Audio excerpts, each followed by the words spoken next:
Dans une petite ville du Japon, près de la mer, vivait un vieux moine dans un temple. Ce qu'il aimait par-dessus tout, c'était s'asseoir sous sa véranda et contempler les flots. Il avait accroché au toit une clochette argentée. Dès que le vent soufflait, et le vent souffle souvent près de la mer, la clochette argentée se balançait et tintait.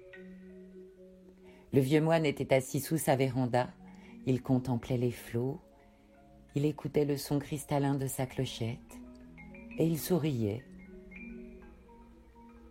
Dans cette même petite ville vivait aussi Morai. Morai était l'homme le plus malchanceux du pays. Rien de ce qu'il entreprenait ne réussissait. Il en était désespéré. Il était si désemparé par cette malchance qui lui collait à la peau qu'il partit trouver le vieux moine pour lui demander un conseil. Morai arriva chez le vieux moine et il le vit sous sa véranda qui souriait tout seul, le nez au vent. Il entendit le son de la clochette argentée. Il se sentit léger. Il oublia tous ses soucis. Au son de la clochette, Morai découvrait la beauté du monde. Alors il osa. Il supplia le moine de lui prêter sa clochette argentée. Rien que pour un soir. Juste pour la nuit. Il la lui ramènerait demain. Le vieux moine finit par accepter, mais il l'attendrait demain dès le lever du soleil devant le temple. Morai le remercia. Il rentra chez lui, il accrocha la clochette argentée au toit de sa véranda. Le vent souffla, la clochette tinta. Plus de malchanceux. Morai était l'homme le plus heureux du monde. Plus de soucis, plus de tracas. Son cœur était léger, son corps s'envola et il dansa la beauté du monde au son de sa clochette. Il dansa toute la soirée, toute la nuit, au matin, Morai dansait encore. Mais devant le temple, le moine, lui, ne dansait pas. Il faisait les 100 pas. Il attendait sa clochette argentée. Il guettait l'ombre de Morai. Mais rien sur le chemin. Toujours pas de clochette argentée. À midi, il guettait encore. Et il répétait « Prêter, c'est se faire des ennemis ». Il convoqua son premier disciple et lui ordonna d'aller chez le malchanceux et de récupérer sa clochette. Le premier disciple n'avait jamais vu son maître dans cet état.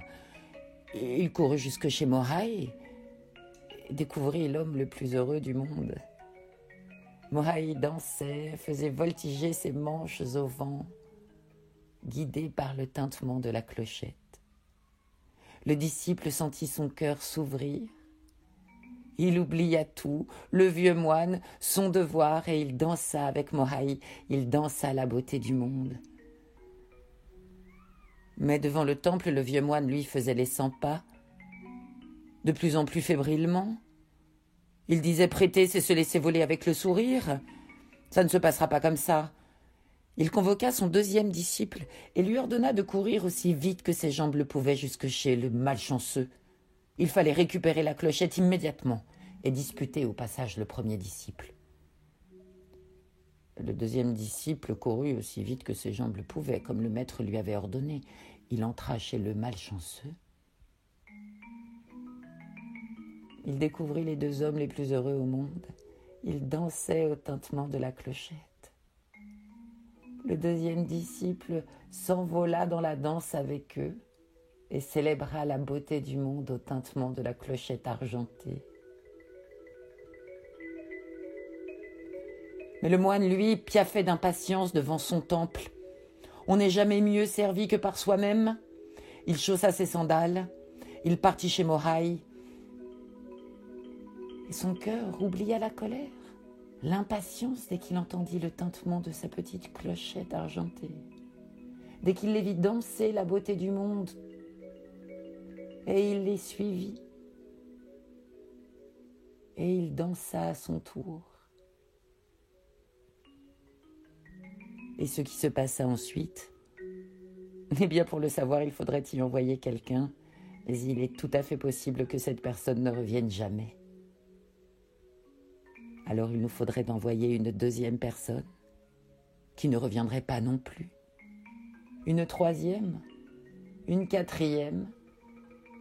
Peut-être que finalement nous serions obligés de partir, et nous les découvririons tous, les heureux, danser la beauté du monde au son de la clochette argentée.